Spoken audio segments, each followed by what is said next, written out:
Hello guys, तपाईँलाई स्वागत छ निसाको किचनमा। त्यसै गरी आज म बनाउन गइरहेको छु पालक मटर पनिरको रेसिपी। हजुरहरूले हेर्न सक्नुहुनेछ मैले पालुङ्गोको सागलाई मजाले पखालिसकेको छु। अब यसलाई काट्ने हेर्न सक्नुहुनेछ मैले यहाँ काटिसकेको छु। अनि अब यसमा पानी हाल्ने, चिसो हाले नि हुन्छ। अब यसलाई उमाल्ने हो। मैले चाहिँ मसँग तातो पानी भर्खर उमालेर राखेको थियो, त्यही पानी हाल्दैछु। अब यही पानीलाई पानी हालेर अनि अब यसलाई ग्यासमा बसाल्नुपर्छ। अब यसमा थोरै नुन हालिदिने। अब यसलाई बोइल गर्नको लागि थोरै नुन हालिदिनुपर्छ। अनि अब मजाले धेरै यसलाई पकाउनु हुँदैन, हल्का हल्का उम्लेपछि हल्का हल्का पाकेपछि यसलाई निकाल्नु पर्ने हुन्छ। यहाँ हेर्नु सक्नुहुनेछ मैले चाहिँ पनिर काटिसकेको छु। पनिरलाई आफ्नो कति सानो टुक्रामा तपाईँलाई काट्नु छ, कतिको सानो मनपर्छ त्यतिको हिसाबले काट्नु होला। यो चाहिँ आधी केजी पनिर हो, हेर्न सक्नुहुनेछ। र यहाँ हेर्न सक्नुहुन्छ यो हाम्रो हल्का पाकिसकेको छ। अब यसलाई मिक्सरमा हालेर ग्राइन्ड गर्नुपर्ने हुन्छ। मिक्सरमा हालेर ग्राइन्ड गरेर यसलाई फाइन पेस्ट बनाउनु पर्ने हुन्छ। यो पाकिसकेको छ, यतिको पाकेपछि निकाल्नु पर्ने हुन्छ। यसलाई हेर्न सक्नुहुनेछ मैले प्याज, खुर्सानी अनि लसुन काटेको छु। प्याज मैले 4वटा काटेँ, लसुन एउटा कोसा, अनि त्यसपछि हरियो खुर्सानी, अनि त्यसपछि मैले यसमा ठुल्ठुलो 2टा टमाटर काटेको छु। यहाँ पनिर काटेर राखेको छु। अघिको मैले पालुङ्गोको सागलाई मजाले पिसिसकेको छु मिक्सरमा हालेर। त्यसै गरी मैले यता कराई बसालेको छु। अब मैले कराईमा तेल हालेँ। अब यो यसरी हेर्ने, अब यो तेल तातिसकेको छ। अब यसमा पनिर हालेर पनिरलाई फ्राई गर्ने। त्यसै गरी यता मैले मटर उसिनेको थिएँ, उसिनेर यो मटर पाकिसकेको छ। त्यसै गरी हजुरहरूले यसमा हरियो मटर पनि लिन सक्नुहुनेछ। अहिले बजारमा मजाले उपलब्ध हुन्छ। मेरो घरमा चाहिँ हरियो मटर थिएन, त्यही भएर मैले यो फ्रोजन मटरलाई भिजाएर उसिनेको।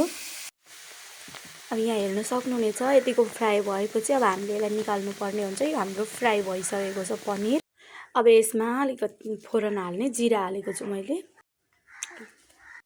यो हालिसकेपछि अब यसमा मैले काटेर राखेको खुर्सानी, प्याज अनि त्यसपछि लसुन सानो सानो टुक्रामा काटेको थिएँ। अब त्यो अब यसलाई मजाले फ्राई गर्नुपर्ने हुन्छ। यसलाई मजाले पाक्न दिने। अब मैले यसमा टमाटर हालिदिएको छु। प्याज र टमाटर एकैचोटि पाक्छ, त्यही भएर यो अब बितासे भन्नाले अब बाहिरबाट आएको टमाटर हो, पाक्न टाइम लाग्छ, त्यही भएर मैले एकैचोटि हालिदिएको छु। प्याज सँगसँगै टमाटर पनि पाक्छ। हजुरहरूले पछि पनि हाल्न सक्नुहुनेछ, घरकै टमाटर नभए हाम्रै यतै नेपालकै टमाटर छ भने राम्रो अर्ग्यानिक टमाटर हाल्यो भने लपक्क भइहाल्छ, त्यो पछि हाल्दा पनि हुन्छ। यो चाहिँ मैले हुँदैन, त्यही भएर प्याज सँगसँगै पाक्नको लागि हालिदिएको छु। यसलाई मजाले अब पकाउने, जबसम्म लपक्क गल्दैन तबसम्म यसलाई पकाउने। अब हामीले मसला रेडी गर्न आँटेको, अघि मैले टमाटर काटेको बटुकामा नै हाल्दैछु। अब यसमा बेसार हाल्ने, त्यसपछि घरमै पिसेको मसला हो, अब यो हाल्ने। यसमा धनिया सबै थोक मिसाएको छ, धनिया जिरा यताउता सबै मिसाएको मसला छ। कति मसला खानुहुन्छ त्यो हिसाबले हाल्नु होला। र यसमा सब्जी मसला हाल्नु होला। अब यसमा पानी हाल्ने, पानी हालेर यसलाई मजाले घोल बनाउने, यसको पेस्ट जस्तो बनाउने, मिक्सरमा पिसेको पेस्ट जस्तै बनाउने। यसो गऱ्यो भने मसला डढ्दैन छिटो। हेर्न सक्नुहुन्छ केही मात्रामा यो गलिसकेको छ अघिभन्दा। अब यसमा त्यो अघिको घोलेको मसला हाल्नुपर्ने। त्यसै गरी मैले अघि घोलेको मसला हालिसकेको छु। अब यसलाई मजाले यो प्याजमा मजाले पकाउने। अब यसमा नुन हाल्ने, हजुरहरूले कतिको नुन खानुहुन्छ त्यो हिसाबले हाल्नु होला। मैले चाहिँ अलिक कमै हालेको छु, अलि हामी फिक्कै खान्छौँ, त्यही भएर। यतिको पाकेपछि अब अघि हामीले फाइन पेस्ट बनाएको पालुङ्गोको साग हाल्नुपर्ने हुन्छ। यहाँ हेर्नु मैले अघि फाइन पेस्ट बनाएको साग यसमा हालिसकेको छु। अब यसलाई मजाले अझै पकाउनु पर्ने हुन्छ, किनभने अघि हामीले राम्रोसँग पकाएको थिएनौँ। यसको हरियो नमरुन्जेलसम्म यसलाई मजाले पकाउने। त्यसै गरी अघि राखेको मटर हामीले यसमा हाल्नुपर्ने हुन्छ। अघि किनभने अघि यो फ्रोजन मटर हो, त्यही भएर यसलाई पनि पाक्नुपर्ने हुन्छ मजाले। यो सँगसँगै यो मटर पनि पाक्छ, त्यही भएर मैले यो मटर पनि यसैमा हालिदिएको छु। अब यसलाई मजाले पकाउने, मजाले उमाल्ने। अब हजुरहरू यो पाकिसक्छ अनि त्यसपछि लास्टमा पनिर हाल्नुपर्ने हुन्छ।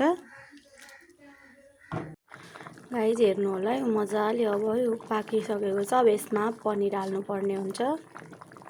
त्यसै गरी अब मैले यसमा पनिर हालेँ। अब यसलाई एकछिन अझै पकाउनु पर्ने हुन्छ। अब यसमा मैले पनिर हालिसकेँ। अब यसलाई एकछिन अझै पकाउनु पर्ने हुन्छ। अलमोस्ट अब पाकिसक्यो। अब लास्टमा हामीले यो धनियाँ हाल्नुपर्ने हुन्छ। अब यो पाकिसकेपछि अब धनियाँ हाल्ने। अब यो एकछिन पाकोस्, पनिर अलिक मजाले भिजोस्, मजाले बोइल होस्, अनि त्यसपछि हामीले यसमा धनियाँ हाल्ने। हेर्न सक्नुहुनेछ कस्तो राम्रो कलर आएको छ। अलमोस्ट पाकिसक्यो अब हाम्रो पनिरको रेसिपी, पनिर पालुङ्गोको साग, अनि त्यसपछि हरियो मटरको रेसिपी पाकिसक्यो गाइज। त्यसै गरी मेरो युट्युब च्यानललाई सब्सक्राइब गर्न नभुल्नु होला। सब्सक्राइब गरिदिनु, लाइक गरिदिनु, बेल घन्टी बजाइदिनु। धन्यवाद, थ्याङ्क यू सो मच। त्यसै गरी म अलमोस्ट पाकेको पनि देखाइदिन्छु। अब एकछिनमा पाक्छ, हेरिराख्नु होला। त्यसै गरी मेरो नयाँ च्यानल छ, सबैजनाले मलाई सब्सक्राइब चाहिँ गरिदिनु होला। युट्युबमा प्लिज सब्सक्राइब गरेर मलाई हेल्प गरिदिनु होला। त्यसै गरी हाम्रो पनिरको सब्जी पाकिसकेको छ। अब यसमा हामीले धनियाँ मिसाउने, धनियाँ काटेको धनियाँ मिसाउने। त्यसै गरी हेर्नु हाम्रो पाकिसक्यो, धनियाँ हालिसकेँ। अलमोस्ट हाम्रो पाकिसक्यो। आजको लागि यति नै। सबैजनाले सब्सक्राइब गरिदिनु होला, बेल घन्टी दबाइदिनु होला, अनि मेरो भिडियो सबैजनाले एकपल्ट हेरिदिनु होला र मलाई हेरेर प्रतिक्रिया पनि दिनु होला। धन्यवाद, thank you so much for watching my video.